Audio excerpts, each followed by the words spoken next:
As an ADHDer with very high levels of justice sensitivity, before knowing about ADHD, I always wondered, why am I like this?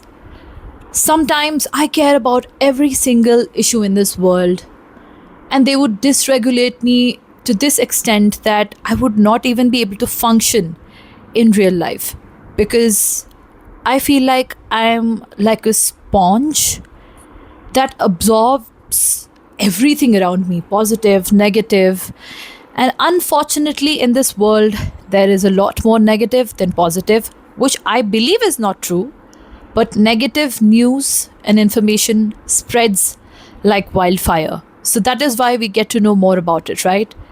And even a single piece of negative news is enough to dysregulate me to this extent that I lose all my hope and creativity, which I feel are very essential for a survival, not even survival, for a human being to thrive.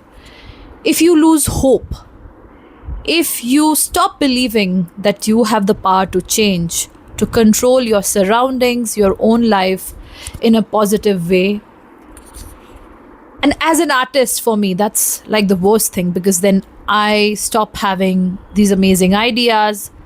I cannot sing, I cannot dance because both of these things involve expressing emotions. Now, of course, I do sing when I'm sad, I dance when I'm sad, but I try not to correlate negative emotions with these skills or talents anymore because I think for the longest time, before I knew about me being ADHD, I had been using these as a way to express my negative emotions. Right? Oh my god, it's bothering me that I'm not right in the center, but anyway. Right. So I think that is why I'm not able to sing freely these days. So I'm a bit confused. It is related to trauma for sure. But anyway, before that, I did not know how to express myself through words. Actually, I knew, I just did not feel safe enough. But now that I know and I can speak clearly, it is better. Ever since I've been diagnosed, it has been better because I can speak up about the things that I believe that I should speak up about, and I can sing about the things that I need to sing about, and I can dance about the things that I can dance about. I don't know how to explain this, but there are some things that just need to be said. Right now, I'm not good at songwriting, otherwise, I would have just made songs like Michael Jackson. But at least I've not learned that skill yet. But I do have this thing where I can clearly speak about my thoughts and whatever's going on in my head. And I believe this skill is very precious to me. And I want to use my voice to speak up about the things that I can. I did not think I could before I knew all of this about myself, that this is just a part of my existence. This is how I have been since childhood. I remember there was this time where I was, I think, 4 or 5 years old. I'm not sure. There was this neighbor of mine, and I used to play with her. Obviously, she was as old as me. She was also a kid. And for some reason, she used to steal my toys. And I used to go to her place. She used to come to mine. But on one fine day when I went to her place, I saw a few of my toys and I was like, what? And I realized that my toys had been kidnapped, and my justice sensitivity activated there. And I didn't act immediately. I was so smart. I can't even imagine a 4-year-old, a 5-year-old. I'm not sure how old I was. This was before my brother was born, so I did not have any other person to play with. So I actually planned bringing my toys back. I actually, so I went on a day when this friend was busy. I think she was bathing or something, I don't know. And I knew that this was the time she did. I'm not sure about that, but whatever I can remember. And I just sat there. Her mother was there. She was like, oh, yeah, she's bathing. You know, you can sit for a while. And then I picked out the right time and I got my toys back. I did not steal any of hers. Obviously, I would never do that, not even as a revenge. I took my toys back. I think I put it in my t shirt like this and I just silently went away. I didn't even run because I didn't want any suspicions on me. And I brought them back. And I remember, I don't think she noticed, but one day when she came to play to my house, I think she noticed. And then she couldn't say anything because those were my toys. I saw the look in her eyes, but she couldn't do anything because now this time I was careful. Whenever she would leave, I would check if she was taking anything with her. So I saved my toys. This is when I was 4 or 5 year old. I've always wanted to save the world. I think I always thought I was a superhero, even before I could really think for myself. This is my experience. This is crazy now that I think about it, but I think it speaks about the justice sensitivity that I always had. And even throughout my diagnosis, this is how I got to know that this is not acquired neurodivergence only due to trauma. It is something that I've always had in me because I've always had these feelings.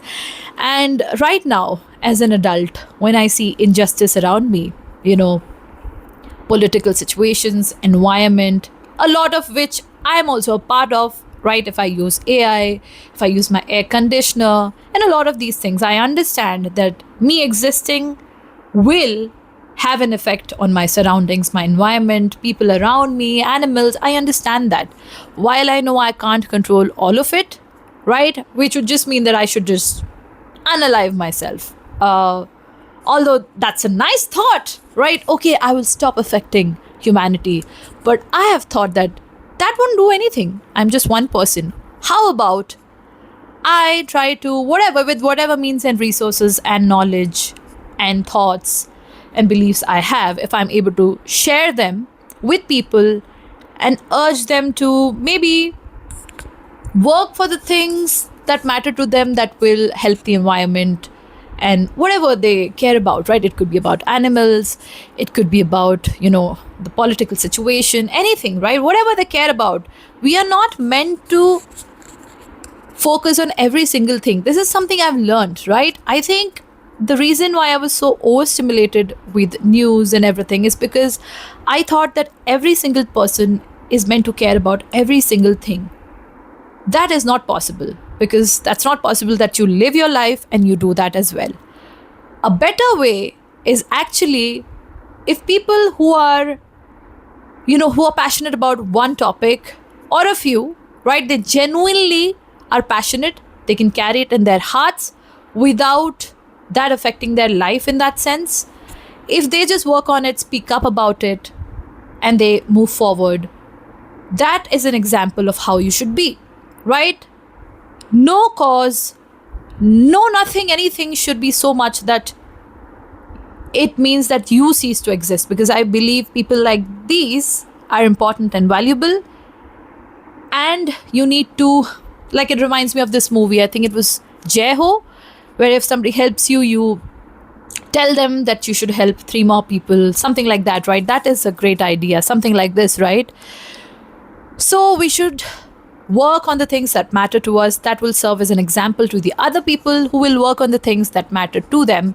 And as a society, we can come together and work on things together. We don't have to care about each and everything. We don't even have to agree about each and everything. That is the beauty of the human experience. We don't have to. But we can collectively work towards the issues that we personally care for. And that is how we will heal the world or change the world. That's the whole point. So some of us might use our talents and skills. Some of us might use, like, essentially it's that, right? Somebody will use their musical talent, dance, their speaking skills, their knowledge, their ability to research, deep dive, whatever, right? Create new things, inventions, whatever it is. If we work together, we can heal the world. That's the whole point. So instead of only focusing on the negativity and thinking that this world is hopeless, how about we use this justice sensitivity that we've been given, as an ADHD for something that really matters to us and will matter to the world, the environment, the planet, whatever we care about. And we can just work towards the greater good. And those were my 10 minutes. This is 10 minutes with Richa, where I speak about something that's on my mind for 10 minutes. And you are encouraged to add into the conversation. We can discuss about it in the comments, or if there's something I can elaborate on, I will make a new video on it. So, to wrap it up, I would just say that the whole thing that I was trying to say is that the world is not hopeless. The world is as hopeless as we think it is.